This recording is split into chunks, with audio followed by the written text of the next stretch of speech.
E a inspeção na fiscalização, a IFAESA lá cima queixa quando o consumidor lá convida, também consumo rahan estragado. A inspetora-geral da FES da TV se informa, durante a FES há inspeção na fiscalização, rotina balosa será a capital dele, tanto em município, a FES será o cimo queixa ruma, o se consumidor quando o consumidor lá convida, também consumo rahan estragado no expirado na belosa na insira fan. Mas bem, a inspetora-geral da FES já tem, e a inspeção na FES acima de informação cada e ela para que minoridade palo, na bem multa, no halo tratamento e centro de saúde, também consumo os freezen. Durante o meu mandato, a cidade Rona, Katak, e a população balum, mata também a yang expirado, a yang estragado. Mas bem, e a informação ruma, Katak, jus, freeze,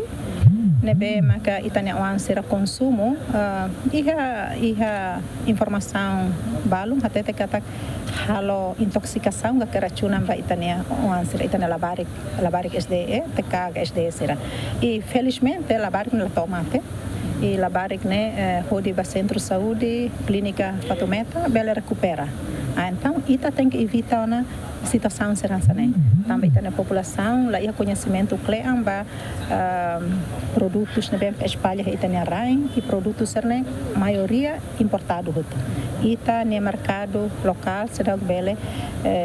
toa ia passo né então ita buka atu protege não prevene ita na comunidade será o Cifulan Janeiro tinha região rural de Lima e fez a halona inspeção no fiscalização rotina balosa sira capital dele no nosso município sira a mutuk atos nen sanul recém tolo o inspeção ne a fez a deteta estabelecimento econômico a mutuk atos rua no recém walo mas comete infração a fez aplica sanção assessoria taca provisório no recém nen no husi número ne a fez taca permanente estabelecimento rua no reativa estabelecimento a mutuk sanul recém hat no mos halo selazem ba produto hamutuk hitu o de balo teste laboratório. Equipa cobertura GMN.